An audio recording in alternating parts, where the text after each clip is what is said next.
Hey everybody, David here, and welcome to the ASOG podcast. You're flooded with cars at your shop, the phones are ringing off the hook, and everyone is approving the work that you're estimating. Excited, you put an ad out to hire another technician, and then nothing. You get suggestions from ASOG on where to advertise. You double your ad spend. You ask every tool truck driver for leads, and still you can't seem to find someone. Now, you're probably aware that this isn't just a problem for you. It seems everyone is having trouble staffing their stores with qualified technicians. But have you ever taken a step back and asked a technician why that is? Why is there such a divide between the interests of the average shop owner and the average technician? Is the technician shortage being caused by the apathetic technician or the profit-hungry shop owner? Hoping to find the answers to these questions, we set out to speak to some of the most influential technicians in the industry today. Every shop owner wants a top technician in their shop. Well, it was time to ask those top technicians why the industry is in the state that it finds itself in and what we can do about it. First up is Mario Rojas, a diagnostician working at Autobahn Performance in Oakland Park, Florida. Mario also shares his knowledge with other technicians on his YouTube channel, Super Mario Diagnostics. In this episode, he speaks candidly on what he believes are the problems plaguing our industry and what he believes will attract top talent to your shop. Before we begin, however, hit that like button if you're on YouTube, subscribe to the channel, or make sure that you have the podcast set to automatically download the latest episode on your favorite podcast listening app. Now, without further ado, here we go.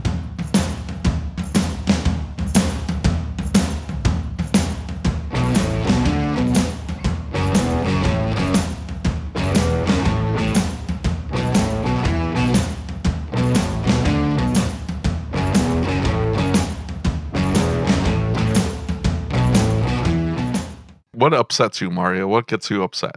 What do you mean, at work or in general? Well, just at work or in general with the automotive industry. I make no secret about it. What gets me pissed off the most is when I see people asking a question, especially a new technician or somebody that's new to a certain piece of equipment or whatever, or a diagnostic strategy.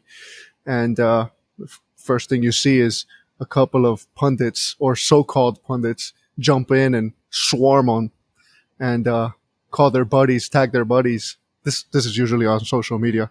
And they tag their buddies and they just start crucifying this guy just for asking a simple question. That's really what pisses me off the most out of anything. Yeah. Well, and look, in ASOG, a while back, we actually had to say, okay, look, we're not doing this anymore. Right? You're not going to just come in here and attack people and start trolling them immediately. Start trolling just because they don't know what you know. And little behind the scenes kind of like feedback is in more than one situation. We've seen somebody who, 6 months, a year ago, 2 years ago was in the same shoes, asking the same questions. Yep. And now all of a sudden, man, screw you, you stupid ruining the industry. Can't believe you. Yep. And it's like, dude, we're all here to learn. And I get they're asking a question that you think is beneath you, but we're here to lift each other up and help. This is not about like being the big dog in the room and making other people feel like they're idiots. Come on now. Totally agree.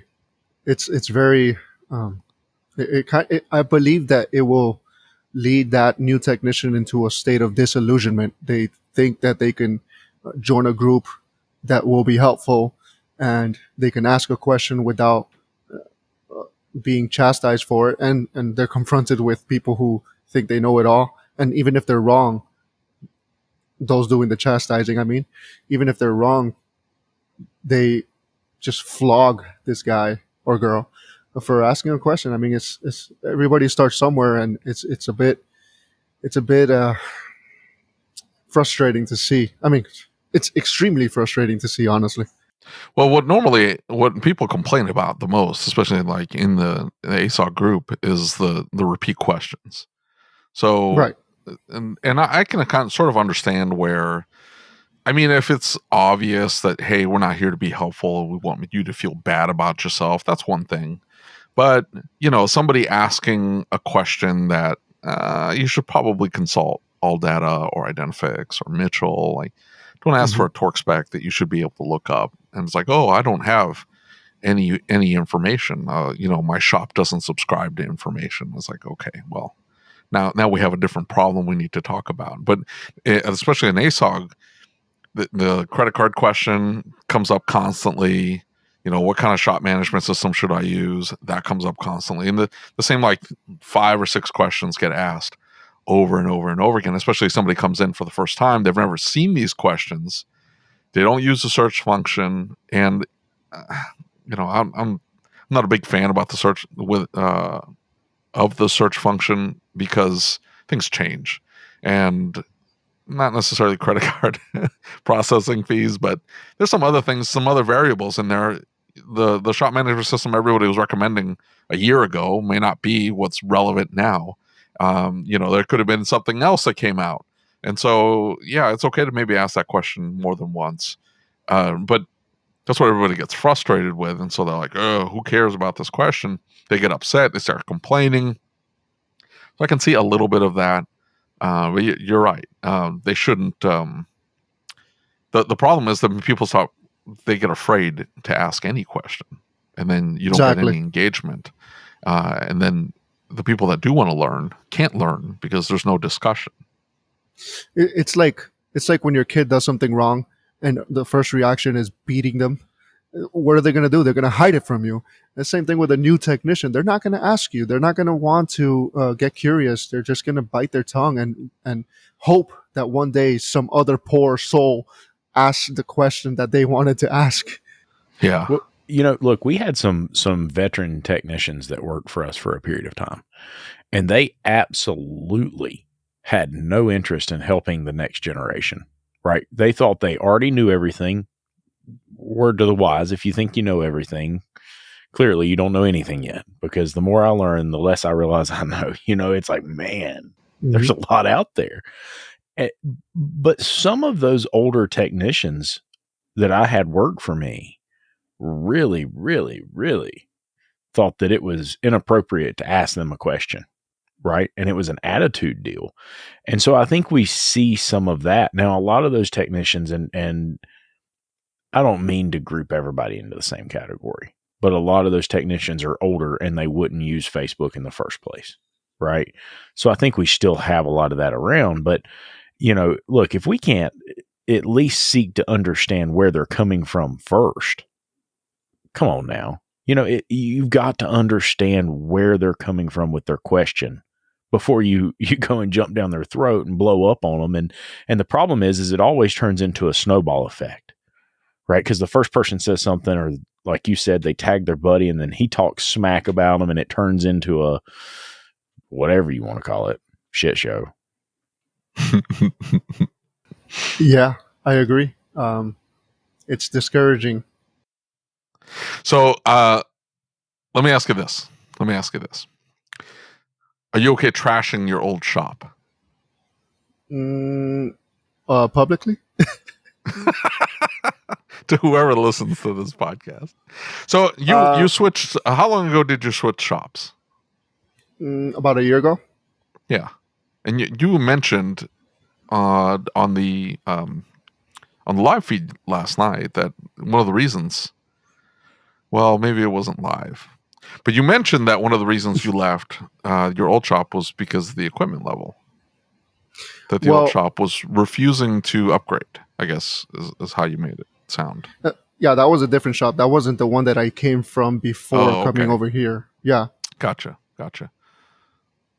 Yeah. So tell us about that. Well, I won't mention any names, but... No, don't mention names. We don't need to, because maybe they saw the light and they said, you know what, we don't want to lose top talent.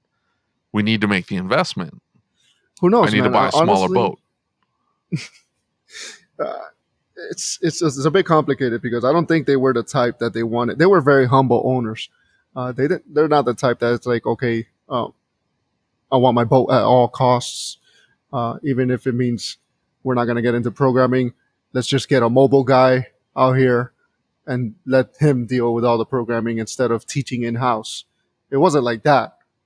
It was just that they saw the money in doing tires, alignments, and oil changes, and maybe some, like regular repairs, but not really diagnostics and programming and stuff like that. So you could tell they bought a brand new tire machine, uh, like the Cadillac of tire machines, even though the other one was working, and they started upping those discounts, those coupons and whatnot. And what value is a diagnostic technician going to bring to a shop that is shifting their focus onto tires and oil changes and But alignments? did they say that to you? They said, "Hey, we're not going to invest in diagnostic equipment.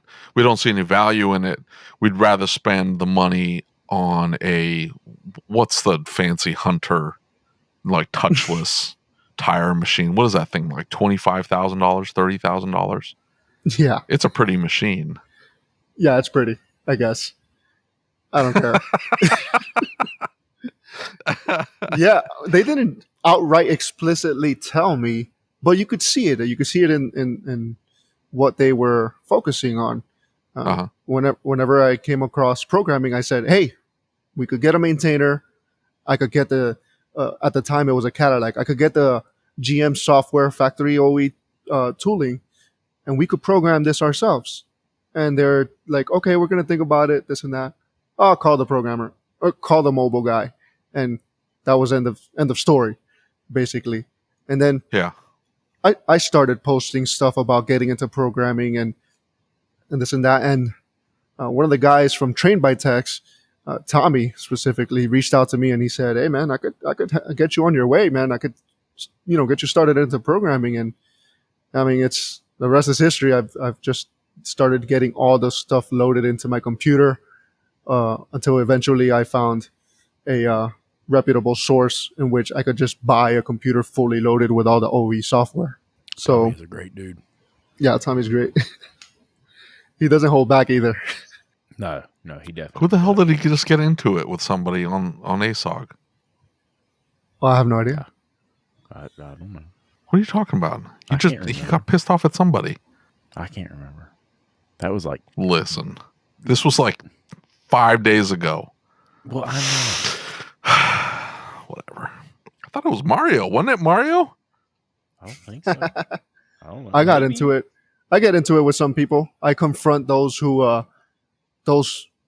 piss me off. And I told you exactly what pisses me off at the very beginning. I told you what pisses me off. Just that though? Like that's the only thing that pisses you off? Like they get to hounding on the noobs and they start asking basic questions. People get upset. That's the biggest thing. Yeah. It's the mindless crucifying of young technicians, Yeah. Well, and we all have to start somewhere, right? We always have to find that initial start. And a lot of times the culture in a shop does not allow a technician to be able to pull those opportunities, right? The other techs in the shop aren't always open to that. The shop is a production machine, right? The owner is saying, we've got to produce. We don't have time for this. We have to produce. I don't have time for you to be in there talking to that tech because he's got stuff to do. If he's in there talking to you, neither one of you are producing, right? So I can understand that to a degree, but this creates an opportunity where that tech that's hungry for knowledge. And one of the things we talk about with ASOG is we always want to look for avenues to create hunger for knowledge, right? That's where my business started to turn around. That's where I turned around as a tech when I first started watching Paul Danner's stuff, was that I became hungry for that knowledge. I wanted to get out and find it for myself. And that's some of the stuff we talked about in the AMA last night was a tech has to be hungry for it to set in it. A tech has to be hungry for that knowledge to work. And so, we talk about, and one of the purposes of the podcast is I really think there is a divide. There's a chasm between technicians and owners and technicians and service advisors. If you go into the tech groups and you say something about a shop owner, 50% of that group's going to say, what in the hell? Shop owners are complete jackasses. They're all about themselves. And there's a select few that don't do that. Don't get me wrong. It's not everybody. But I guess my point is a good percentage of those guys in the tech groups are shop owners. What are you talking about? well, I know, but I'm just saying there's a lot of people who They would you know, not it's the stick shop their owner. neck out. Right. They're not going to say anything, try to defend the shop owner. Right. Shop owner, service advisor, it's always somebody else's fault. And I don't mean that in a derogatory way at all. I guess my point is we've got to close that chasm. We've got to improve this relationship. And one of the ways that we can do it is through education, is through the shop owner realizing that, hey, we need to create a culture for where that new tech can learn and grow. Now, there's got to be limits to that. There's got to be some, I don't know the best way to put it. You've got to have a policy and a procedure set up for around how that tech goes and ask somebody else. And we've got a new tech in the shop. And from time to time, I have to go and say, hey, listen, man, he's got his own thing going on. We've been over this 5 or 6 times. You need to go on your own on this. Right. And I think a shop owner is responsible for leading and guiding his technician in the direction they need to go. But if that technician's not hungry, how do you do that, Mario? Well, you expose him to what he should be hungry for. So I didn't know anything about scopes, anything about diagnostics until I started getting exposed to it. And I can't thirst for something that I have no idea about. So, and as for learning technicians, usually there's a shop foreman or a lead tech that has taken on the task of teaching the new guys or onboarding, as many would say. And I feel like there's many resources. There's no shortage of resources. There's plenty of places where people can learn. And it doesn't have to necessarily cut into production either, because I truly believe that most of learning should be done on personal time. And the better you get, the less amount of time that you have to invest into it. So it's a combination of all those things. That's why I do what I do with my channel, even though a lot of people disagree with why I'm doing what I'm doing. They think I'm doing a disservice. I disagree with that. I think I'm exposing technicians to diagnostics. Hold on. Who thinks you're doing a disservice? A lot of people do. I'm interested I'm interested in hearing the argument. Like, what's the argument? Like, where from what direction are they coming at? The idea that what you're doing is a disservice. I don't understand. I guess they see anybody who shares information freely on a public platform as somebody who's just given a disservice to the industry, in the sense that, the public is going to see that this and this and that is necessary to do the job, and now they could do it themselves, or they could scrutinize our labor times. They could, argue for less labor costs, or they could just say, or that it provokes a customer to walk into a shop and say, "Oh, I've YouTube diagnosed this, and all I need you to do is replace this." Anybody who says that, anybody who believes that thought process, I will take my clients and show them a video like yours or Paul Danner's or somebody else's. Right? I can't even see how we could have that conversation that it devalues. Education and information is power, right? And I get that there's a lot of, I think a lot of that comes from these people who go onto forums and some guy down the street says, well, maybe you should do this, maybe you should try this. And it's a ridiculous. What they say is, I'm an engineer. Right. ... And I did this. And that immediately validates whatever the hell it is that they're doing to their vehicle. And I think that has subsided. I've seen way less of that. The forums have gone away. Yeah, well, I mean, it's a really bad problem in the performance world, right? That was something we saw a lot of in the performance world, and it was an issue. But I'm just going to say right now that I don't buy it, that this could be a disservice to our industry. I think I could see the trainers. Like the trainers that put together like a class, and they're like, hey, I'm going to put a 4-hour class on using whatever, a pressure transducer to diagnose a timing problem or whatever. And but I don't know any tech that would go, oh, I don't need your 4-hour class. I watched this 10-minute Mario video. It creates that hunger that I'm talking about. Exactly. right? It creates the hunger. I'm going to go to this training class now because I experienced this.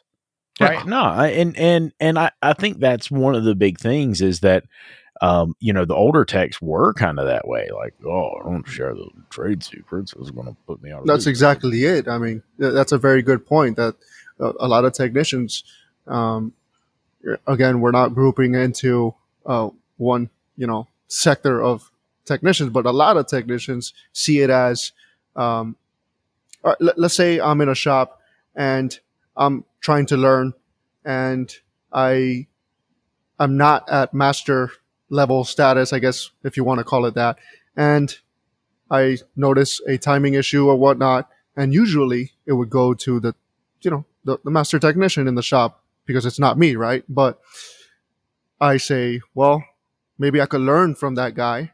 But what if that guy says, nah, I don't want to teach you?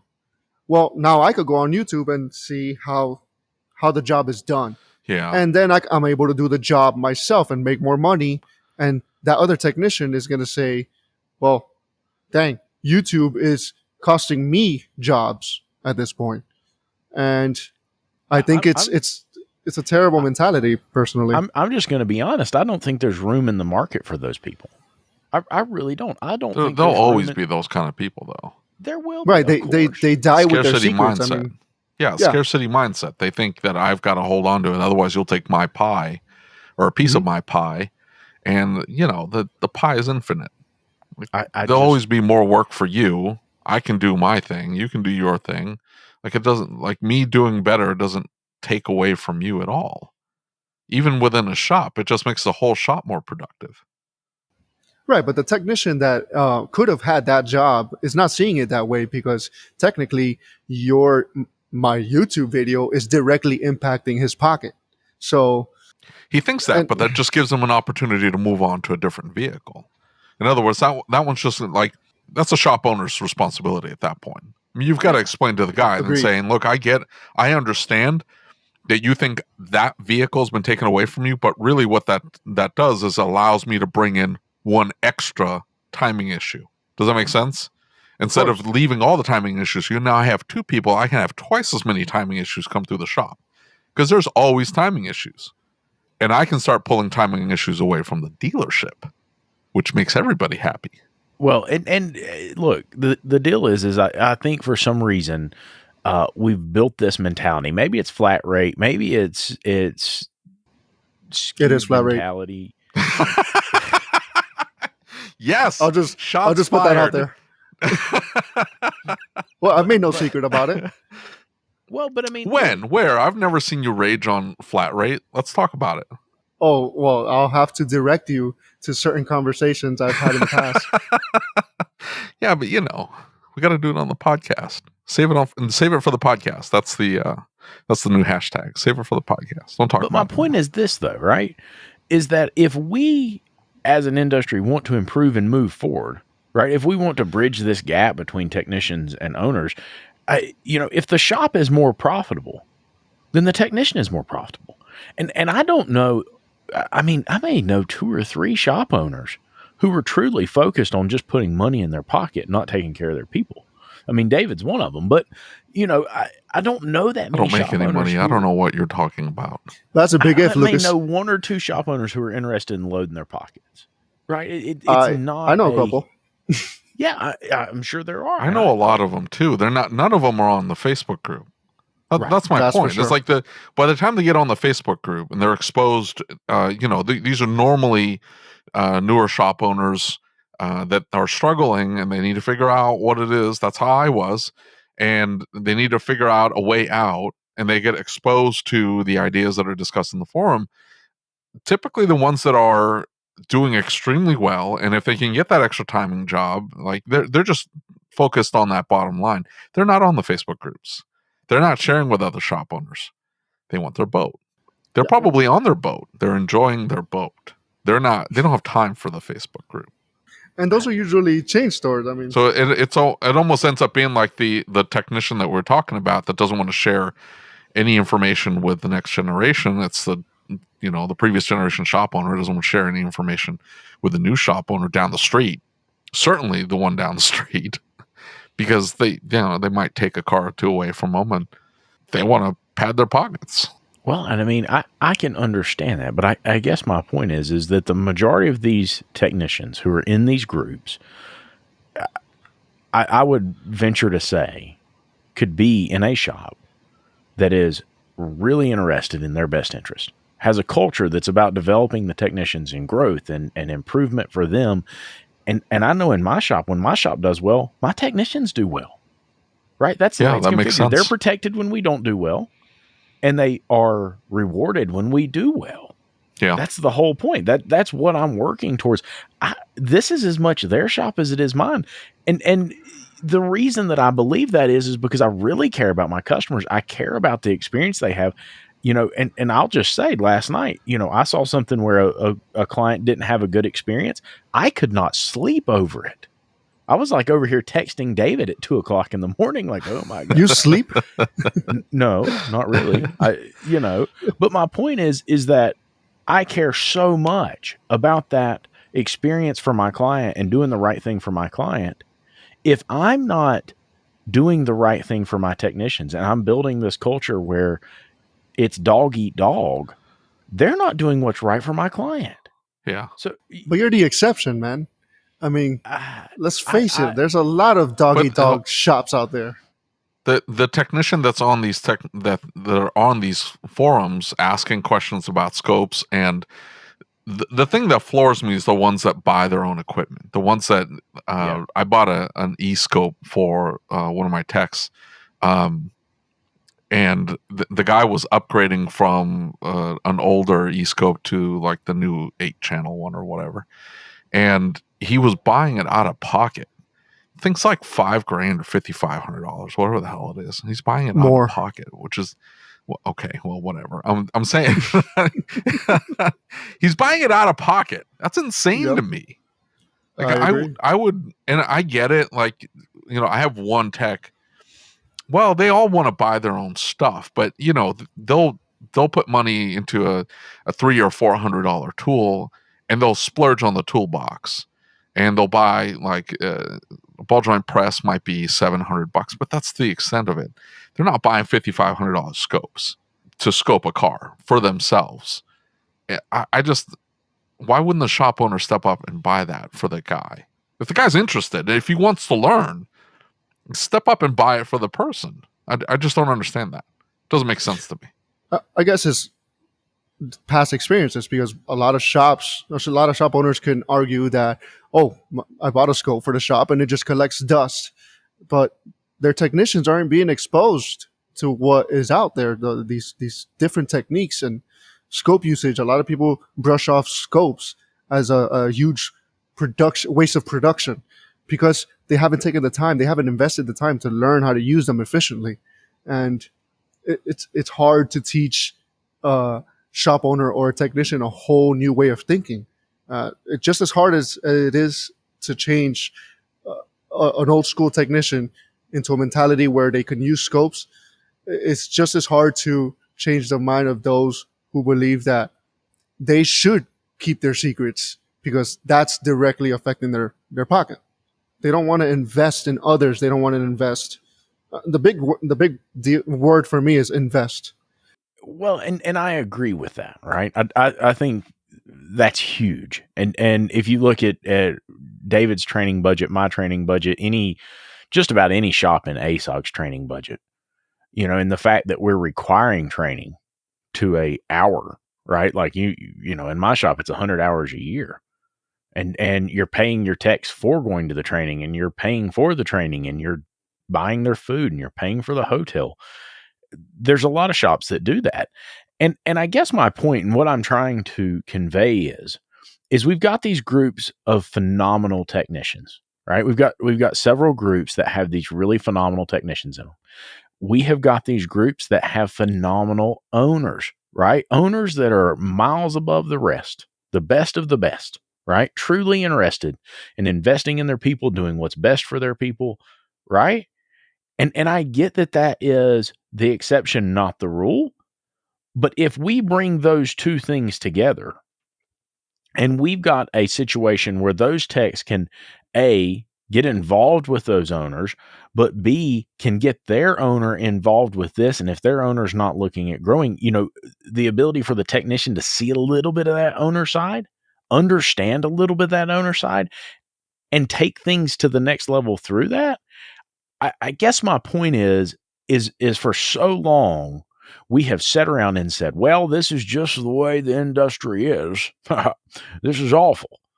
And nobody's done anything, right? Maybe it's time we start doing something about it. We come together as an industry and say, look, we have the opportunity to fix this. Let's fix it, because we have tools that we've never had before. We have relationships we've never had before. We have networks we've never had before.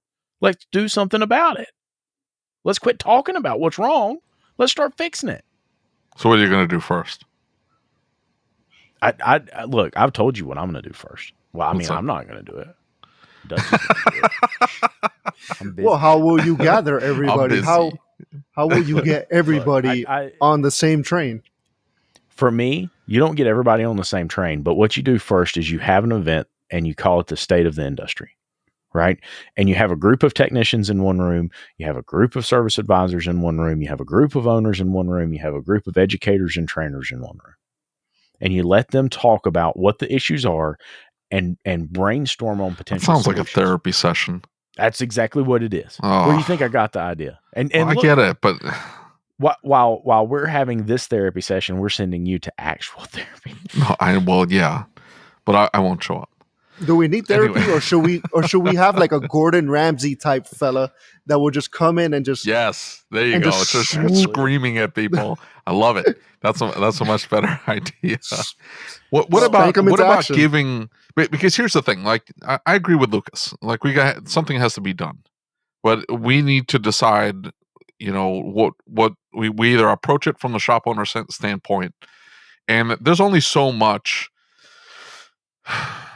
I as far as the shop owner goes, there are there's a lot on a shop owner's plate. In Dutch had a rant in the starting a shop owner group about giving away diagnostic time, and he pointed out that the shop owner that gives away diagnostic time, rolls it into the repair, is operating on fear. Fear that customer will get upset and not come back. Fear that they may not be able to get the repair. Fear that that they're going to be accused of being of price gouging. Because that and really fear from a mindset of scarcity. They just think there won't be another car, and there's always another car, right? But because they need to pay the bills, they're going to do whatever they can to get a sale. And so they'll say, yeah, sure, if you let me diagnose it and you do the repair with me, I won't charge you the diagnostic time. And so that's how they operate. And he points out that because of your own fear, you're giving away a huge chunk of your profitability. And some of the most expensive time that you've put into the vehicle is not being compensated. And that's going to prevent you from being able to invest in equipment and be able to hire the best technicians. I don't know any top diagnostician that would be willing to go work at a shop where they give away their diagnostic time. That's absurd, right? And so you're not going to be able to attract top talent.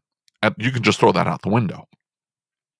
And I get it. They think, well, I'm just going to do this while I'm working on vehicles myself, and as soon as I get somebody hired, but you'll never get to that point. That's the catch-22. You never get to the point where you're funded well enough to feel comfortable hiring a top talent technician, and so you're stuck. But because they're operating from fear, you're not necessarily going to be able to convince a shop owner that is operating with that mentality to shift their mindset, because fear is ingrained. It's visceral, and it's really difficult to see them to make them see past that.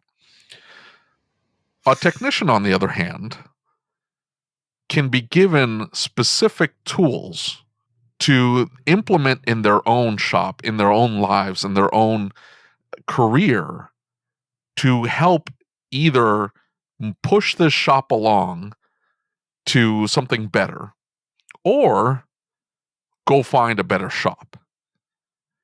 And as top talent starts to move away from these shops that just refuse to change, the shops that are willing to put in the time, effort, energy, and money into developing top talent, they're going to reap the benefits. And I think Dutch has also said this several times. Some of these shops just need to go away. Yeah. And you almost have to starve them out, starve them of talent. No, it's just the hacks are going to be working at these shops. They're going to be ruined because of loss of productivity. They break things. Don't get me started on that.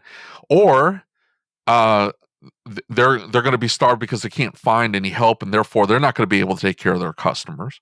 They're going to get piled up with cars and just start turning work away, or cars are going to get towed out of their lots because they don't have the manpower to deal with the vehicle. And so it's going to get towed to the shops that have the top talent, that are productive, that can fix a car efficiently, that can fix the car effectively.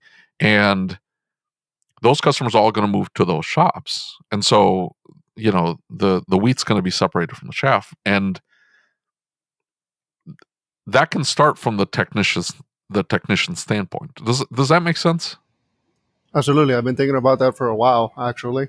I do believe it will start from the technician standpoint because, let's face it, most shop owners were technicians. They started out as technicians. But in general, I'm trying little by little to convince every technician that I can to increase their skills. And once they increase their skills, they have more leverage. They have more ability to choose.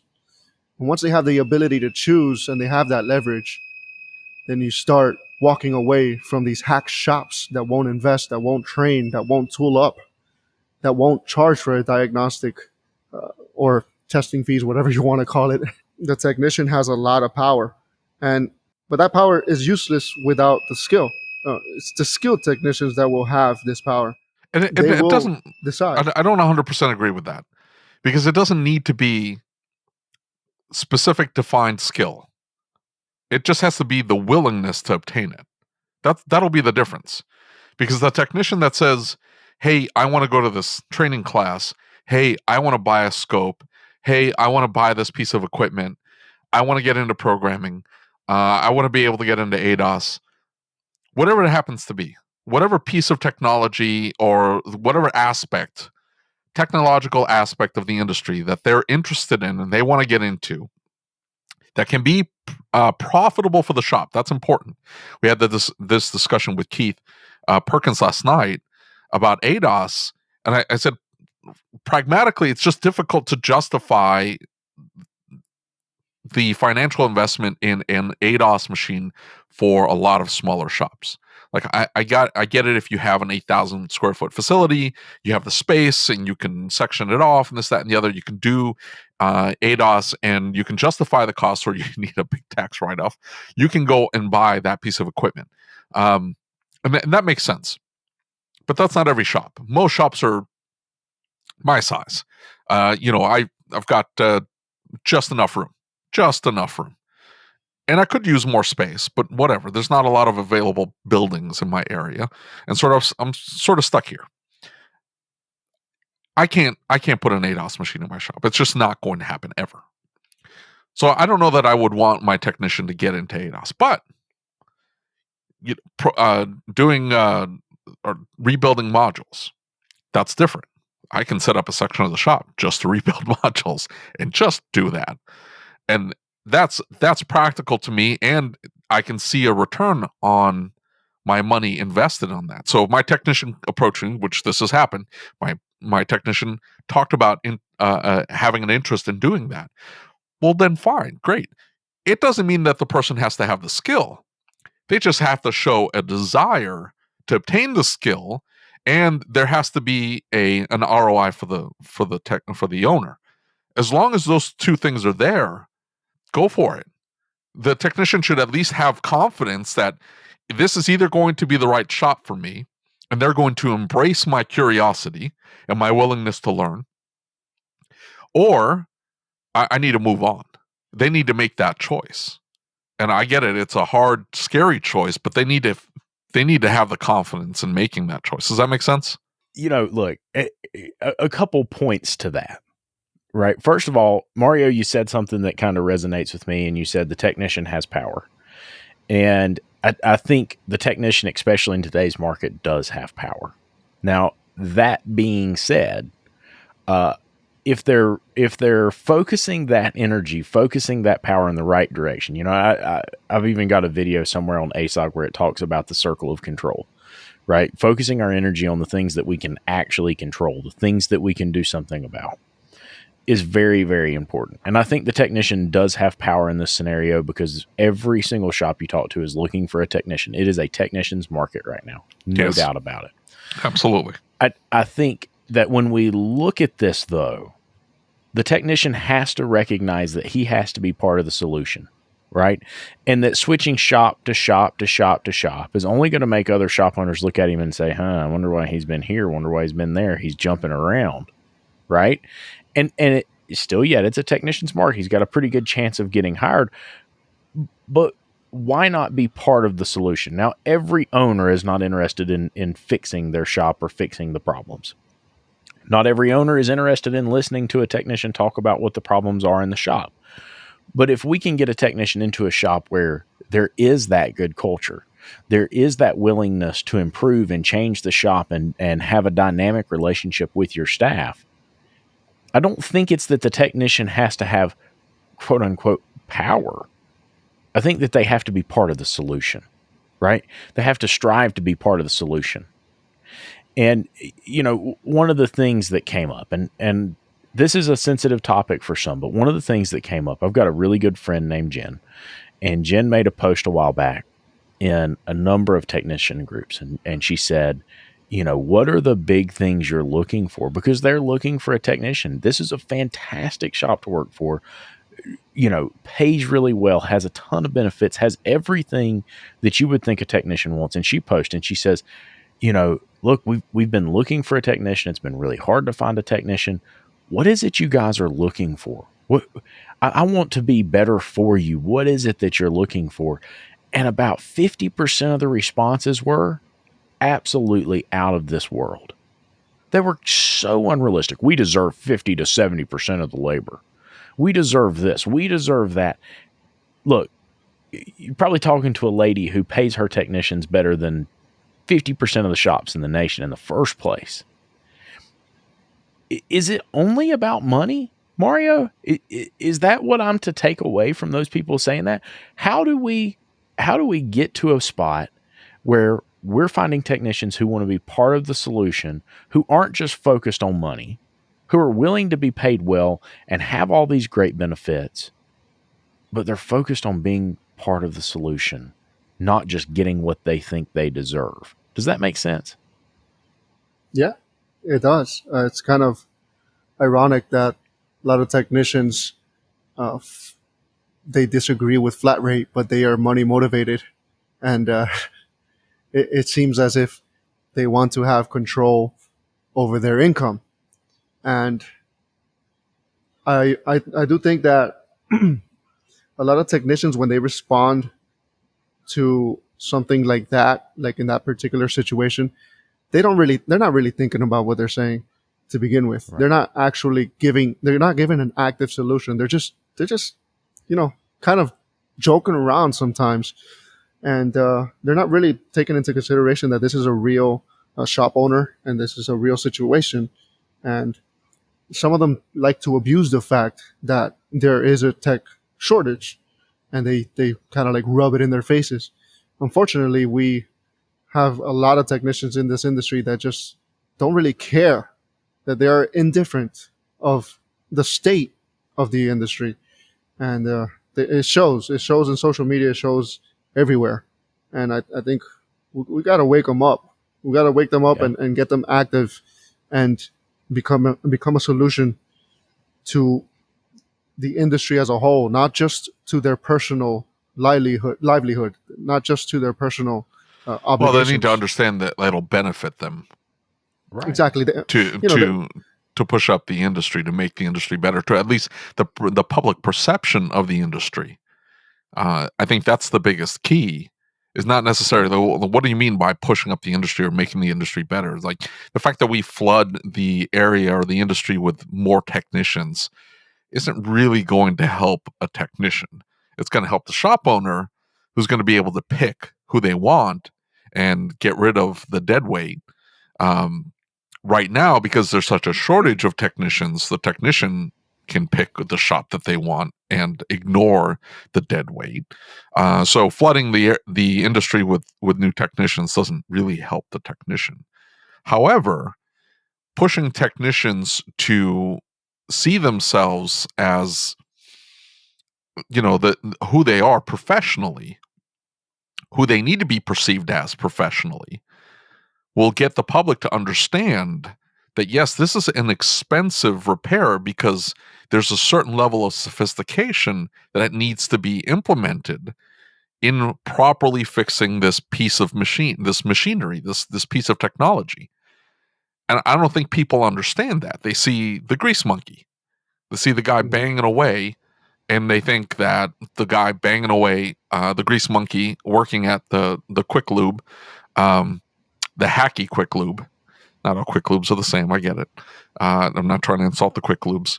Hey, did you see the guy who posts on ASOG? I'm going to get off on a tangent. Sorry, Lucas. Did you see the guy that posts his like Saturday line of cars every single week? Oh, yeah. That guy's nuts. And he's making money hand over fist. You should see.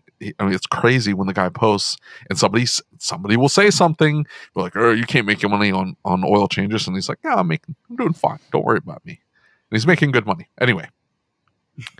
So not to disparage the good quick lube places, I'm talking about the hacky shops. So a lot of the public will equate the hacky shops with a more sophisticated shop, or a shop that's doing the work properly, that's paying their technicians properly, that is investing in equipment and in training and development. They think it's all the same. And so we need to be very deliberate about what we're talking about when we're saying bettering the industry. It's so people compensate the shops and therefore the technicians properly for the amount of time, effort, energy, and talent needed to fix these cars properly. You said something huge there, though. You said something really important. I always do, dear. I always do. Professionalism. Right? And that's a big one that What's that? We've got to find. If we want to be seen as a professional industry, we have to act as professionals. And I get, you get into the technician groups, it's a little bit different type of group. And look, we hear it all the time. We can't curse in ASOG. Look, the reason you can't curse in ASOG is because Scott came to us and said, I want to paint a professional picture of this industry. We have got to change the face of our industry. And nobody else is going to start doing it. Fine, we'll start doing it. We want to create a professional image for our industry. And, I think that's so important that we begin to change that face a little bit. And Mario, you said something earlier. And this is something we've talked about on the podcast over and over and over again. A technician's unhappy in his shop. Fine, screw these guys. I'll go start my own shop. I don't need them. Right? Now, all of these bad habits, all of these things that this technician thinks about the automotive industry is rolled into his new shop, right? It's got poor profitability because he didn't understand. He just thought, well, I get to take all this money home. He didn't understand that the job of running an auto repair shop is not the same job as fixing a car. And so he begins to run the business, and he runs the business based on his beliefs as a technician. And this continues the image problem our industry has. I can fix that car for half of what that shop does, and I can put all that money in my pocket, and I won't be ripping the client off. Yep. 5-10 years later, you know what that technician's doing? He's freaking out. He doesn't have any money in his pocket. He can't send his kids to school. He doesn't have any retirement. He never transitioned from technician to business owner. Now, Please don't misunderstand. I'm not saying I don't think technicians should become shop owners. In the end of all this, my vision is for my shop to be owned by my technicians, right? I'm not saying that technicians shouldn't be business owners. I'm saying that there are some that should likely remain as technicians.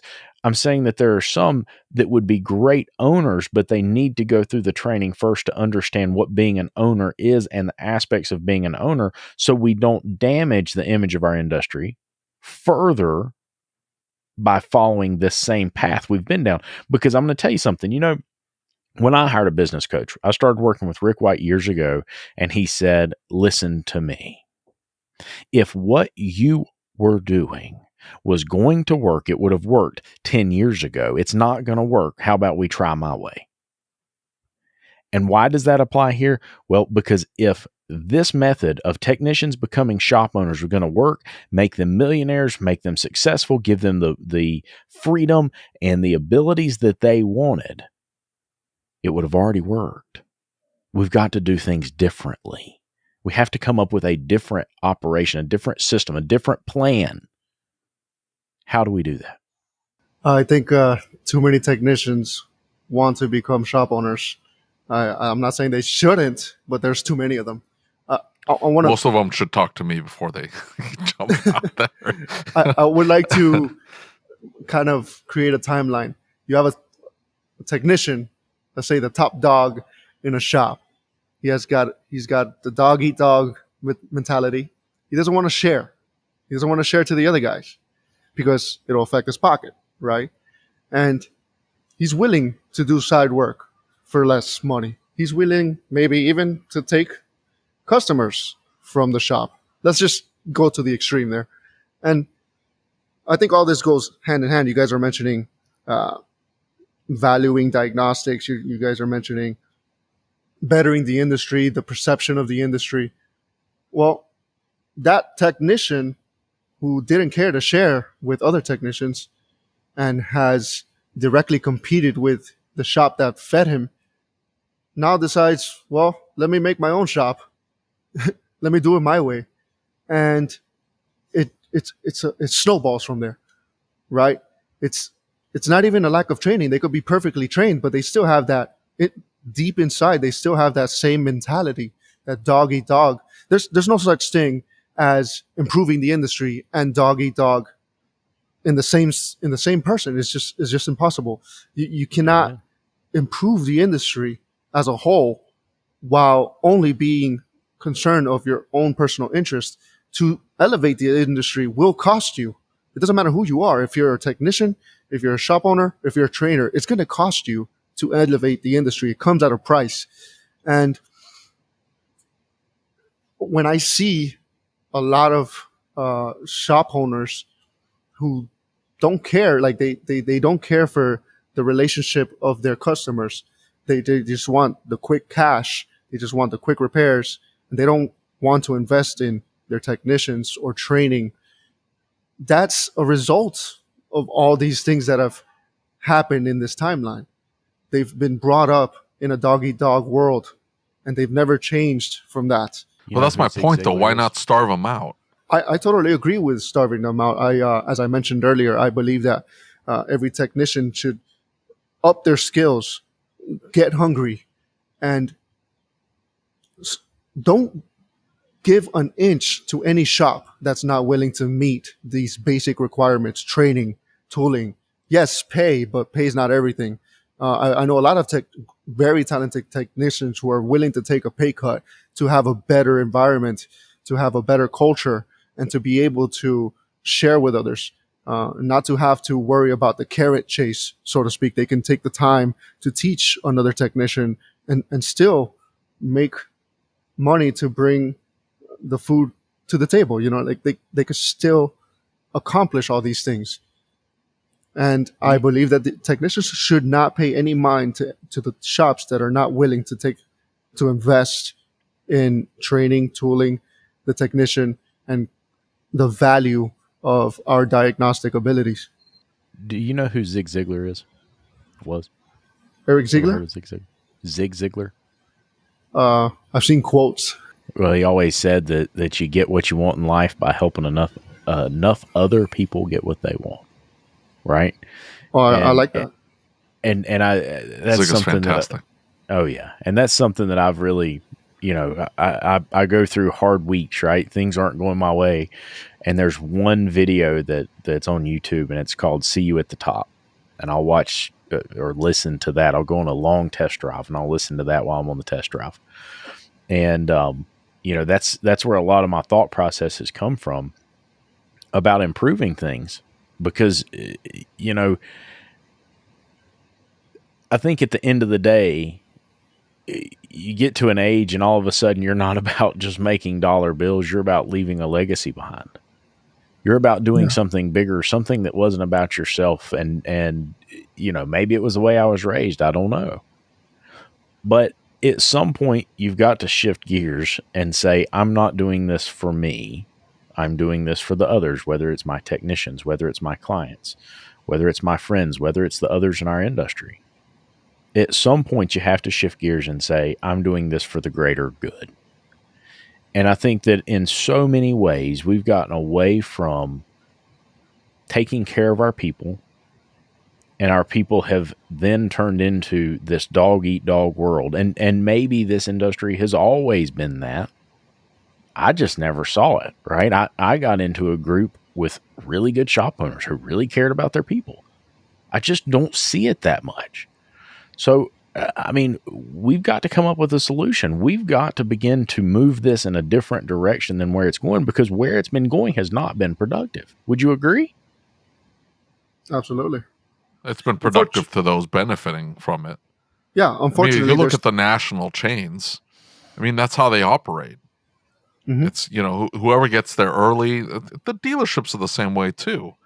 I remember sitting in my community college taking a tech class, and my instructor up there was a grizzled vet, GM tech, and he told everybody, get to work early.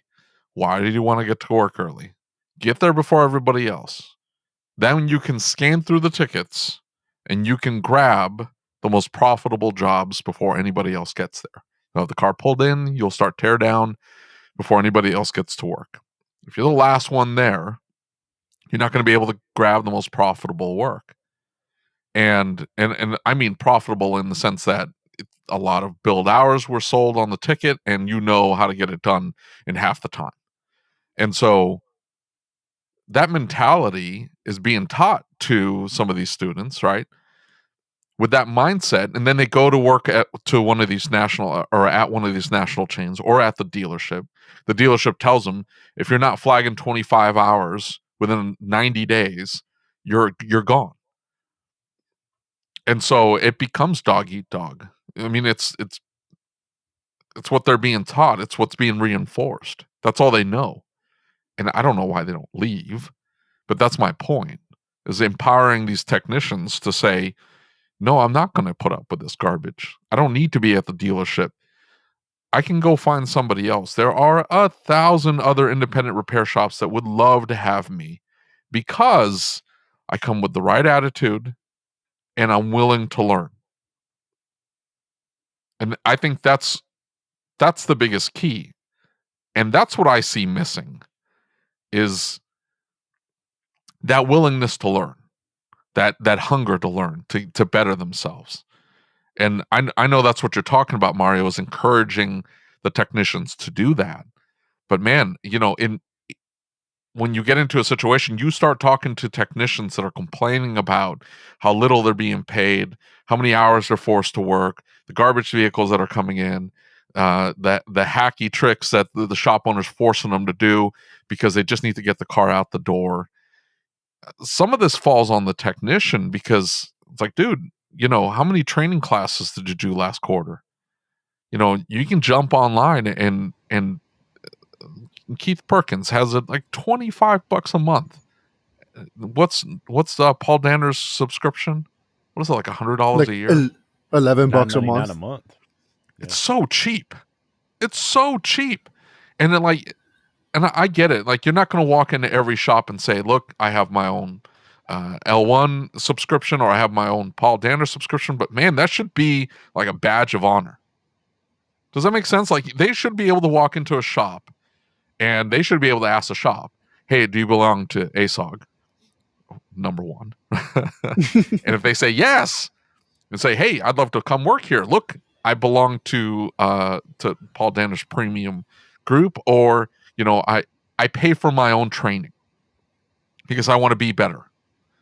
I mean, that's enough. For me, I'd hire you on the spot. Even though they didn't go to Vision? Even if they didn't go to Vision. Man, they don't even know about Vision here. I know. I've mentioned this before. Dude, it's crazy. They don't, it's, you know, it's down the street. Hey, did you go to Vision last year? Vision? I went to the trade show. No, the training. It's training too. They think it's a tech show, like a trade show. That's all they know it as. They're enthusiasts, not technicians in training. They're enthusiasts. They're being paid. Some of these guys are being paid extremely well. Some of them know what they're doing. But that's what I mean is, like, they think that the skills they've obtained up to this point is enough. I know how to work on XYZ. I know how to run this scan tool. And I can diagnose most things. And I'm very confident in my abilities, and I can flag so many hours. It's like, okay, well, what are you doing to better yourself? And then, you know, deer in the headlights. It's like, well, I really don't have time to go to training, and I'm really tired at night, and this, that, and the other. And it's like, oh, come on. Is part of that a shop owner problem, though? Is part of that a shop owner who says, it's everyone's problem. Have time for this? It's everyone's problem. But I'm saying, like, the minute that it is everybody's problem. But that's my point, is that it just takes one small action. Like, on the technician standpoint, they sign up for some inexpensive training, and you have to hand it to these trainers. And, you know, they don't, hell, if they don't want to pay for it, they could just say, look at my YouTube subscription list. These are the guys I subscribe to on YouTube. Watch my watch history. You can see in my watch history what I spend my time watching. I don't spend my time on TikTok just flipping through 30-second booty shaking videos, and that's all I watch. I'm going to be completely clear. I've got two technicians that their watch history wouldn't bother me. I've got one technician that I would probably need some type of mental intervention after. I've seen the guy's Amazon history. I'm good. I don't. My point, though, is that you get somebody that walks in the door and they show me their watch history. If they don't want to pay for training, if they're really, really hard up and they can't pay the $25 a month, or they can't pay the $10 or $11 a month for Paul Danner stuff, but they come in and they all they have to do is prove, look, I'm saving up for my first scope. I'm trying to better myself. I'm in a shop right now that doesn't care. And I'm telling you, even if they thought they couldn't find a shop. Go ahead. Here's the thing, though. They need to get starved out. Those other shop owners. Don't say it's a shop owner problem. Screw those guys. They need to be starved out. Listen, they need to lose their talent. I've told you before that I don't think these shops should be in business. I've got shops around me that they're making money hand over fist. That's my point. And listen, I'm just going to say that there are shops around me who are taking advantage of the clients. I know it. I see it. It's clear and present, right? I completely understand that. Those shops shouldn't be in business because they're taking advantage of the clients. They still need to have people working on the cars. They're taking advantage of their technicians, and they're not technicians, right? I can give you one example. They're paying their guys $12.50 an hour. They will hire anybody. You ever changed oil? Yeah. All right, you're our new technician. Right. Okay, but that technician comes in, starts making $12.50 an hour, is screwing up oil changes and messing up tire rotations. Fine, let them do that. The minute they catch a Super Mario video and they're watching it, and their eyes like widen, and they go, "Holy crap! This was a whole world I didn't know about." And they go to their shop owner and they go, "Hey, I get it that I only make $12.50 an hour. I don't want to pay a raise. I want you to buy this piece of equipment, or can you get me into this training class?" Think that's what happens. Yeah, it's a best case scenario. It's right. it's I a think little what happens extreme. is this guy sits here for years, and maybe it's 6 months, maybe it's a year, maybe it's 2 years, and he's like, screw this. I get yelled at. I get screamed at. I'm trying my very best. I don't know how to do this. I don't know how to get better. Why in the hell would I want to learn more? Why would I want to be better? I should just go do something else. A new tech goes into a dealership and he gets stuck changing tires for 3 years. A new tech It's comes way in and longer goes than into 3 years, dude. I got a tech that works for me, and I think he was in it for 8 years. And they kept stringing him along. They're like, we're gonna get you. We're gonna get you into the program. We're gonna get you into this program. We're gonna do this. We're gonna do this. They never do. He was essentially cheap labor. What's a dealership? Screw the dealerships. That's my point. Get out of the dealership. That is what is creating this image. That is why we have the situation we have, because shop owners won't go to schools. They won't participate in the schools. They won't get into the advisory academies. They won't go to the schools and speak to the students. They won't get out and be an image in the community, right? They don't get out. They don't participate with stuff like ASOG and the other groups. And what gets me about technicians is we've got these groups. We've got these fantastic groups of great shop owners and great technicians. But for some reason, we can't bridge the gap. We can't bring those two groups together and say, look, we've got a really great shop in your town that's genuinely looking for a good tech and wants to take good care of them. And you're a really good tech and you believe in doing what's right for the client. It's just like I tell my guys in my shop, they're not my clients, they're your clients. Yeah. Take good care of them. And if we could bridge that gap and get these great shop owners in line and get these I'm great telling you what'll do it, what will make that shift though, what I'm telling you is the minute the techs stop putting up with it. Absolutely. That's going to make the difference. Agree. It'll flip overnight. When every single I don't know about technician it'll be overnight. I'm not kidding. Every single technician that's in these groups that complains in that they're not being but you might not have for technicians tomorrow if you do that. No, I don't have to worry about that. Well, some of them could leave. I'd be okay with that. But I'm not saying I don't look. The shop owners have to worry about their technicians leaving. Should look in the mirror and go, "Holy crap, what am I doing wrong?" Yeah, or even if they're worried about it, I'm telling you right now, I wouldn't worry about it. I'd be like, that's fine. What are they've got nothing to complain about here. I'm just telling you right now. And trust me, they've got nothing to complain about. Oh, my guys have got plenty to complain Every about. shop owner should be able to say that. Every shop owner should be able to say that. But the thing is, I'm just saying that the minute that they stop putting up with it, and they're like, oh, my shop owner won't do this. My shop owner won't buy all data. My shop owner won't buy that piece of equipment. Get out of that shop. What are you doing? And all I'm saying is, I agree. Is just make the decision. Get online. Get on Facebook and say, I'm done. Somebody help me find a new shop. There'll be shop owners jumping over themselves. They'll be tripping over themselves. So they raise their hand and say, yep, me, that's it.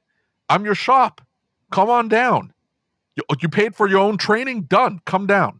You bought your own scope? That's what because you want to learn how to use it? Done. I'll hire you tomorrow. What salary do you want? We can decide whether I can pay it or not. Don't get too crazy. Not everybody. Don't get too crazy. Not everybody's like you. When you're talking to a prospect employee, you're asking what kind of training do you want? What equipment do you want?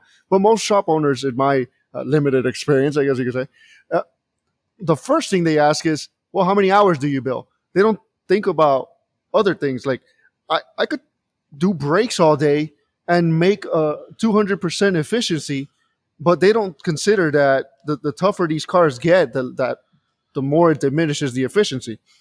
Well, it's a mixture of things, but usually, especially with these more complex vehicles, you're not going to get the amount of efficiency that you could get off of sold jobs with parts ready for you. Whoa. Listen, no. Linda, listen. Let me explain. You see, that is part of the problem, not the solution. The problem is that we have painted this picture that it is not acceptable to charge our clients for the time that we're working on their automobile. It is our responsibility as shop owners, it is our responsibility as technicians to educate them about the fact that I have to be paid for my time, right? Not necessarily your time. So It's your, an 8-hour diagnosis, are you just going to run the clock and then let the customer pay for it, or? Well, it depends. So hold on, that depends. Is it 8 hours because you don't know what you're doing, or is it 8 hours because it actually took 8 hours to do?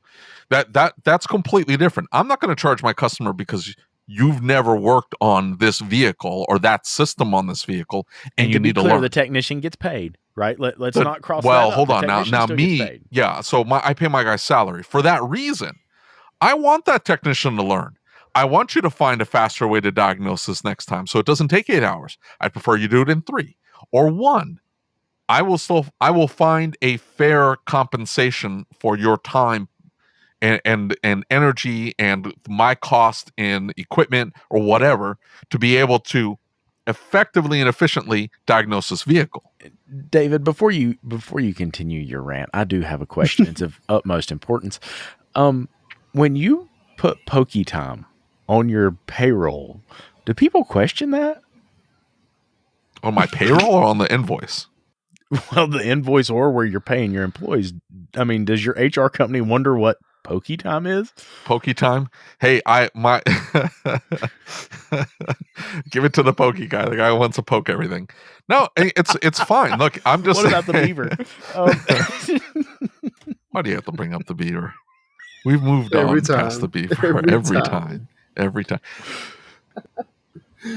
So in all seriousness, what do we as shop owners have to do to fix that image in the technician's mind? I mean, how do we turn this around and get back to a different spot? What steps does the shop owner have to take? I personally take big issue with flat rate, man. I think flat rate should be dead, and it's dying too slow, in my opinion, man. To be honest with you, man.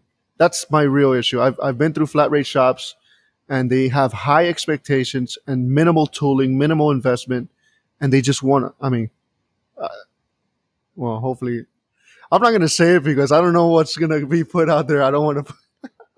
I'd rather speak to you guys. If there's something you don't want to come out, all you got to do is say, "Hey, don't air that," and David will cut it out. Maybe. Yeah, I can't take that risk, and he's in your group too. That the shop owner that I'm talking about is in your group. Well, I mean, you can hypothetically. How's that? It's very specific. I mean, if I even say what kind of shop it is, they're gonna know exactly who it is. If I say the ceiling height, they'll know exactly who it is. Oh man, one of those deals, huh? One of those deals. I used to pay flat rate like that. The point is every shop owner starts somewhere. Every technician starts somewhere. If we give them the tools they need to improve, if they're willing to learn, if they're willing to grow, and we're willing to give them the tools they need, the sky's the limit, right? And you know what we do here in my shop is we give everybody a salary, right? They get paid for 40 hours, and they get paid well for 40 hours. And then once they hit a certain number of hours, that dollar amount goes up. Once they hit the next number of hours, whatever that category is, the dollar amount goes up. We pay for training. We pay for any special. Mario, do you like complicated, convoluted bonus structures? Mine is not complicated. Hold on. Well, it depends. I mean, what do you mean by complicated bonus structures? So, not Lucas. I'm not talking about Lucas. I have talked. I don't know his pay structure. I don't know anybody's pay structure. Right. But I've had conversations with shop owners that have actually come back and said, "Hey, my technicians don't understand my pay structure. Like they don't. I've tried to explain it to them, and I've told them, you know, if you hit this number here, you jump up to this pay and this, that, and the other, and they don't understand it. It doesn't serve as a motivation to that technician because they don't get it. It's a little too complicated. Like if you've got to look, if you can't do the math easily in your head, in my mind, maybe I'm just talking out my rear, but I'm just saying, if you can't do the math in your head, if you can't look at your numbers, like your build hours for the week and say, I'm going to make X amount of dollars. Like I get why it's set up that way, but I don't know. I just not agree with it. I guess, I don't know. I don't know if you guys No, but I hate flat rate. But there's a flat rate system that apparently starts out at like, what was it? $22 an hour for 40 hours. And then it starts raising from there. And then they bring it up to like the 60s and the 80s. And if you hit your 40 consistently, you're out of luck. And that I don't like that. But what Lucas was saying, he didn't give me precise numbers, but he said it's an hourly thing. You're going to get your hourly, but if you make more, you win. And I love that, to be honest with you. Well, I'm straight salary. So look, I don't get that bonus.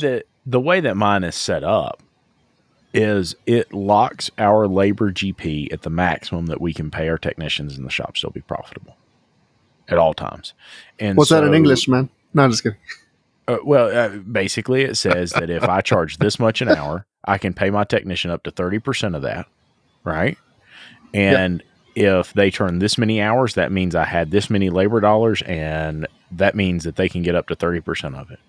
And they get more incentive when we get up here to bigger numbers and they're going to have a good week, right? They get paid for open jobs. They still get their 40 hours every single week. No ifs, ands, or buts about it, right? Turn 10 hours, you got paid for 40, right? You were here for 40 hours, you get paid for 40 hours, bro. And I'm well, you will have a discussion if somebody made 10 hours, right? Oh, absolutely. Absolutely. I'm the guy who like, listen. The problem though is like you were saying, Mario, is the 8-hour diag. They go down the rabbit hole, and it's almost like it's an investment, right? That 8-hour for the right technician. Yeah, for the right technician. Now, some technicians will never learn. They'll go, and Keith Perkins outlined it, I think, perfectly. It was a little bit eye-opening. He talked about processes. There's no process to the way they approach the vehicle. That's probably why it turned into 8 hours. There was no process. There was no rhyme or reason. They were just kind of going in 50 different directions. And so the next vehicle comes in with a similar problem. If they go right back to what they were doing before, it's going to turn into another 8-hour diag, where it could have been a 4-hour or a 3-hour. I know exactly what process I need to take to get me where I need to go. Well, they end up getting screwed because, they were there 40 hours, but they're not going to turn the hours. That's poor shop owner management. How is that? The 8 hours have to be put in. No, I understand the 8 hours have to be put in, but listen. So, for instance, I've got a guy, and I'm going to use this from the technician perspective because I've been there. I am someone who likes to solve the problem. I don't like walking away until the problem's solved. And unfortunately, sometimes I need to show you some cars.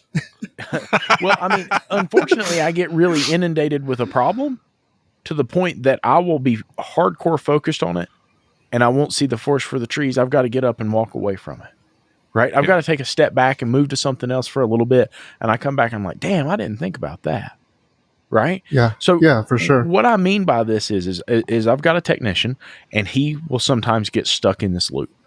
Right. And we had 2 jobs the other day and I made the mistake. I did not catch him on either one of them. I just overlooked the fact that he was taking a little bit too long. We've got it set up. We go in and we talk to him. Right. He's got a timer and I go in and talk to him and say, hey, listen, you've got 2 hours on this job for testing. At an hour and 45 minutes, stop. And it's not that I think it's a problem that he can't find out what's wrong. It's that he, at 2 hours, if he doesn't have an answer or he doesn't have information, A, I need to go back to my client and talk about additional time. B, it's a potential that he's lost and he doesn't have the perspective he needs. And I might be able to step in and help him. But there's no reason for him to continue working on the car because at that point, in some sense, he's spinning his wheels. Right? Now, if I, as a shop owner or a service writer or another tech, step in and say, look, it's clear. He knows what he's doing. He's working through this problem. He's got a test plan figured out. Here's what he's going to test. Here's what he's going to do. What I do with my testing is I'll say, okay, Mrs. Client, we need to do a level 1 testing routine. In about 90% of all cases, I'm able to determine the cause or causes of your concern. That other 10% of the time, we have to do additional tests, just like you say, hey, you go to the doctor, your arm hurts, you walk in, the doctor says, look, you've got some abrasions on your arm. I suspect when you fell, you broke your arm, but I have to do an x-ray to determine more, except I'm going to be nice about it, right? I'm not like the doctor. I'm going to tell you how much I'm going to charge you up front. And then I will charge by the test until I determine the cause. Now, the technician tells me how much time he needs for the test. If it's 8 hours, it's 8 hours. Or the client doesn't want to fix the car. That's their business. That's not my problem.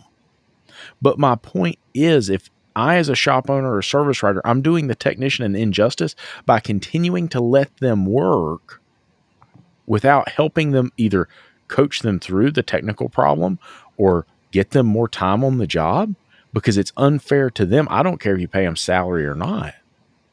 They could be moving on to something else. They might be struggling with this. They might need help with it. Don't let them sit there and flounder for 8 hours. For God's sakes, go help them. Yeah, but it may not be 8 hours. Exaggeration. Well, yeah, but it may not. Not not at my shop. No, not at all. Hold on. I will say, you guys are going at it at the same time. You should be used to that by now. Yeah, I know. You're talking about. We've been doing this for an hour and a half. This is what we do. It may not be 8 continuous hours, but it could be 45 minutes and then an hour and then another 45 minutes and then another hour. And it could be House. You ever watch House on TV? Well, that's what it turns into. I get it, but that's my point though. My point though is that I hate the analogy to the human body hasn't changed. Get out of here. No, that's not my. That's no, not. I know. I'm not saying that's it.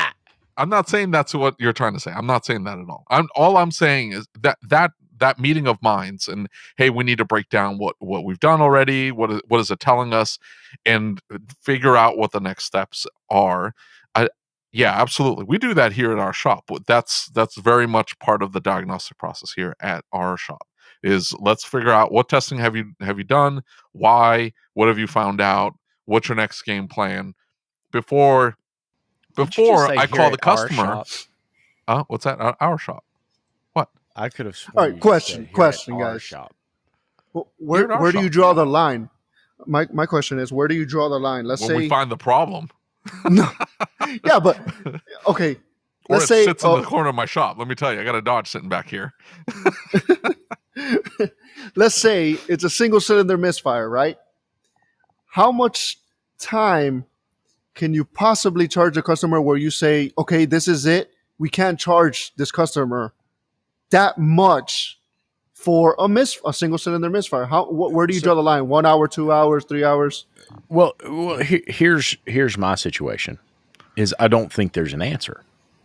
A single cylinder misfire, you're gonna any single cylinder misfire. Yeah. Well, hold on. Where's the line? Let's look at some of the diesel engines. Let's look at a common rail that maybe we have got to do a little bit of additional testing to find it. My point is that there are so many variables. Every situation is dynamic. So I'm playing each situation by ear, and I will go judge the situation. Was this a technician error? Is this taking too long because the technician did not make the right decision in his diagnostic pathway? Or is this a complex problem that requires additional time? Yeah. I don't generalize any type of problem and say, well, it's a single cylinder misfire, so it shouldn't take you more than an hour, because every single time I've ever done that, because I have done that, I have found myself back in a situation where I walk into the bay and I got schooled on something. Damn, that wasn't as easy as I thought it was going to be. Right? Right. I understand. I guess what I'm saying is I don't know that there is I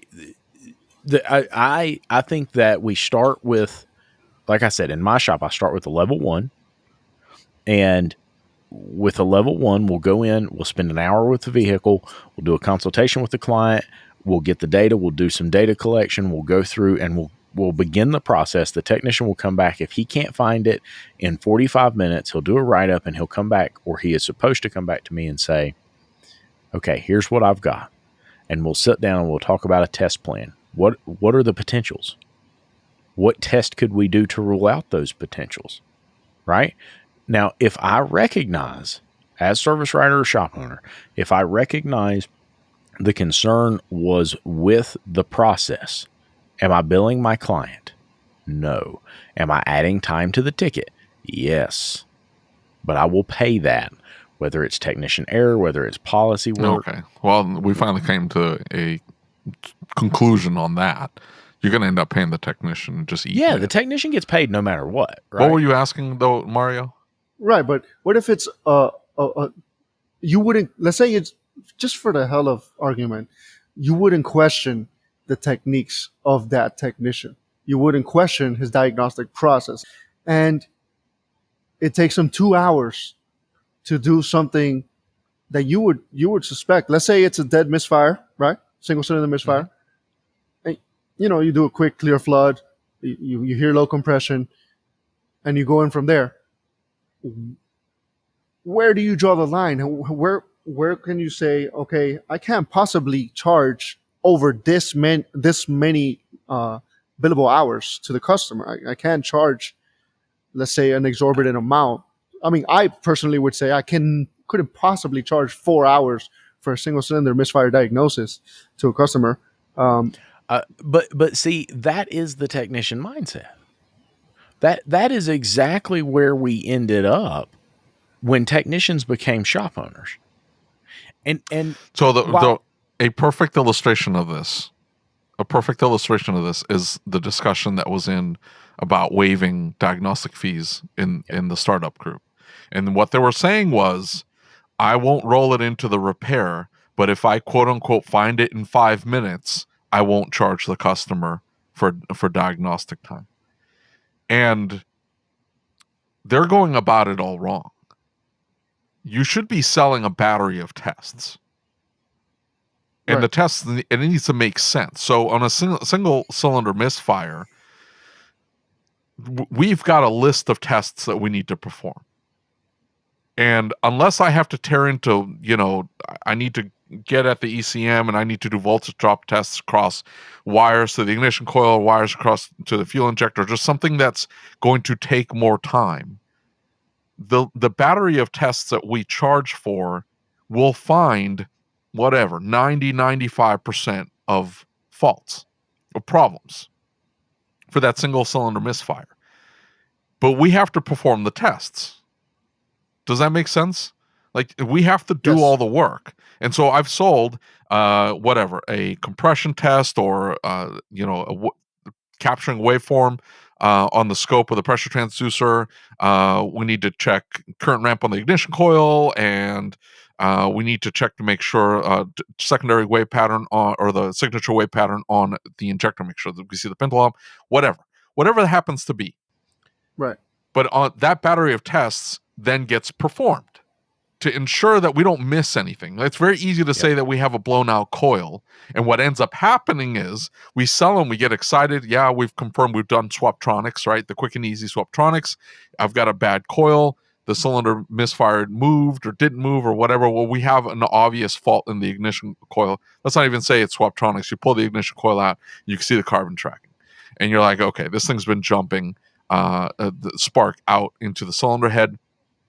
What you don't realize is that it also destroyed the cylinder, and you've got slightly low compression, and so and you only feel it under load, and you won't catch it until you do the test drive. And so, because you didn't do your due diligence and make sure that we've eliminated other possibilities, like we've confirmed that the coil is carbon tracked, and we've confirmed that it's misfiring that cylinder, and that coil is not going to work properly, but we didn't perform all of these other steps that we sold. That 5-minute diag could turn into possibly a very awkward conversation with your customer. And so when you sit down and sell the customer the diagnostic testing, just do the diagnostic testing that you've sold. That eliminates the possibility that we miss something. And so that I found it in 5 minutes isn't a thing. Yeah, I found the disconnected hose, but I need to do a thorough inspection and see, why did that hose come undone, or why did it melt in two, or why did it break apart? Because it's oil soaked. I've got an oil leak over here. Let's put a smoke machine to it so I can check and make sure I don't have any additional leaks. All that takes time. And therefore, it needs to cost money. There shouldn't be, quote unquote, 5-minute diagnostics ever. You didn't do your due diligence. You didn't run through a battery of tests to ensure that 5-minute find was your only problem. It's the, I found the blown fuse and I fixed it real quick by slapping a new fuse in there. Whoa, hold on. What caused that fuse to blow? What test did you run to ensure that whatever could possibly cause that fuse to blow isn't going to blow the fuse again? Did you actually do any testing? And the answer is no. So I get it that they don't want to charge for that, but don't say that I waived the diagnostic. You haven't done anything. And so much of that is because the shop doesn't have a process to do it, right? Because they're technicians. Absolutely. They just looked under the hood, found the broken fuse, slapped the fuse in it, called it good. But to go back to the I wouldn't feel comfortable with 4 hours or $400 or whatever it may be. The thing is that is the mentality that's been brought into shop ownership from technicians. It's the mentality that I had. And it's what's led us to this situation. I mean, let's just be frank about it. You can only afford to pay your technicians so much. Do technicians deserve to earn more? Yes, absolutely, 100%. Nobody's questioning that. They're working on very complex machines. Do they deserve to earn more? Yes, they do. What are some of the things that have caused technicians not to earn more than they do right now? Well, it's because shops aren't charging appropriately. They're not charging enough time for the services they're performing. They're not charging enough of an hourly rate. They're not making enough on parts. The shop is not profitable, and 99.99% of the time, it has nothing to do with the shop owner lining his pockets. 99.99% of the time, the shop owners that we talk to, the shop owners that we meet, it's because they have no clue how to make the shop profitable. They don't have their financials. They don't have their numbers. They're not looking at ways to make the shop profitable. They're more worried about pleasing their client than they are about the shop making money. And instead of sending their kids to college, they're subsidizing the repairs of their clients' vehicles with their own money. I know a lot of shop owners, and I'm just going to say straight up, I have definitely been one of them that pay their technicians more than they pay themselves. So we can't put this all on shop owners as part of the problem. Now, here's the deal, though. If we want to fix technician pay, if we want to fix so many of these issues, we have to stop this thought process, because the client eventually has to learn, I have a very expensive piece of equipment and it is going to cost money. I'm either going to pay to test it and repair it and maintain it, or I'm going to get a new one. I have those two choices. Now, if the shop down the street will test and repair it and say, oh man, don't worry about it, just $50, man, just put the hose on it. Guess what? What does that do to the rest of us? Now, I'm you guys, which goes back to my point that technicians need to leave that shop. I agree. And I want to be completely clear. I am not for taking advantage of the client. I don't want anybody to ever think that. That's not saying that if you see something simple, something's unplugged and you plug it back up. No, I believe in taking good care of your client and doing what's right for them. Right? Who was it? The true definition of character is doing what's right regardless of who's looking. Yeah. Plain and simple, I'm not saying take advantage of people, but I'm saying if we don't start following this process, and if the technicians don't start helping us follow this process, we don't ever fix this. If every shop around continues to charge subpar rates and they're not making any money, it never gets better. It doesn't get better for the technician. It doesn't get better for the shop. It doesn't get better for the shop owner. It doesn't get better for the shop owner's family. It damn sure doesn't get better for the client driving the vehicle, because we can't provide the quality of service that they deserve. Come the hell on. So one could argue, I guess, that lack of training would be more profitable for a shop because, well, say, let's just go back to a misfire. I could put a scope on to a car and know what's going on inside that cylinder using a scope in very little time, while another technician at another shop can charge for their battery of tests, but the component that's being removed is the scope. They could go with the Swaptronics, and it's going to take more time to find out the issue. And they could charge more time, I guess you could say, based on that. That's why the whole, like, I charge an hour a diagnostic. Get out of here with that hour. We have a set fee. If it takes 15 minutes, if it takes 2 hours, yeah, like my technician, I have a technician who pulls the scope out for absolutely everything. And yeah, with a pressure transducer, he's going to be able to tell me a ton of information. But that's the information I need. I don't care how you get it.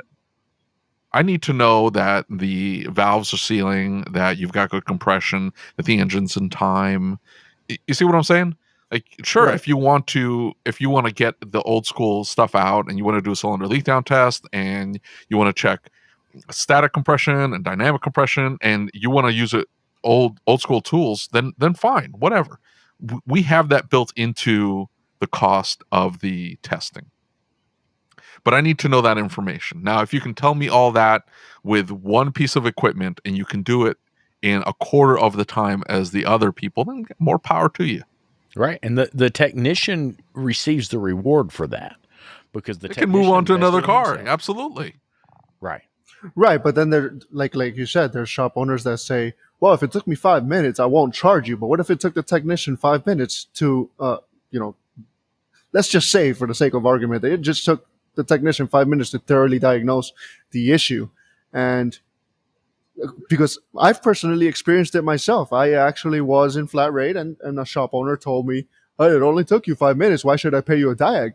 You get me? So there's a lot of I would imagine there's a lot of shop owners that feel the same way. If the technician seem to have, just because they have better training or what have you, or equipment or process, just because they see less effort, they can justify letting that pay slide. Find a better. Okay, yeah, we'll just call them out.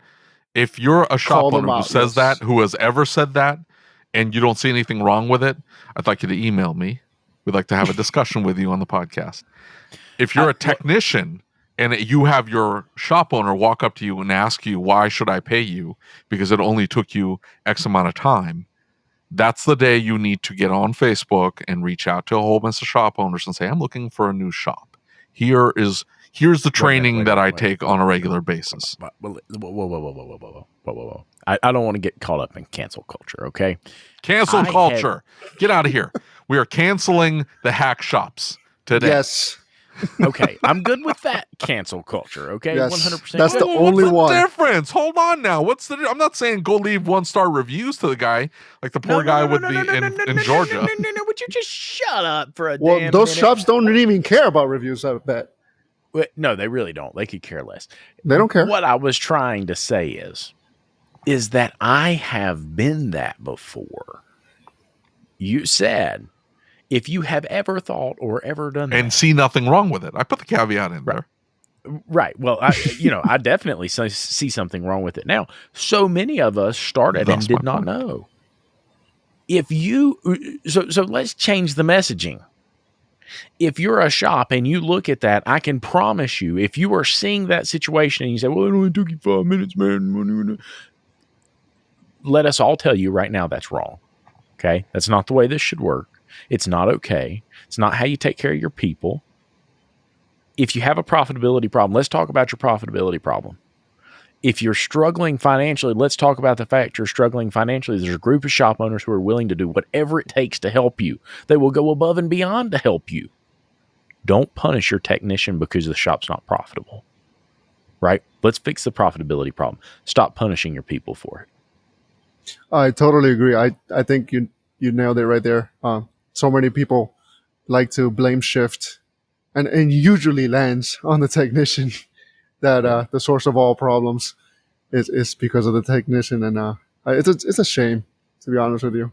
We're all in it together, and I don't think it's right for anybody to single any facet of the shop out. Right. We're all involved. We're all on the same team, but we have so many different teams, so many different shops, but none of them are uniting themselves. I think training, as cliche as it sounds, training is actually the uniting factor.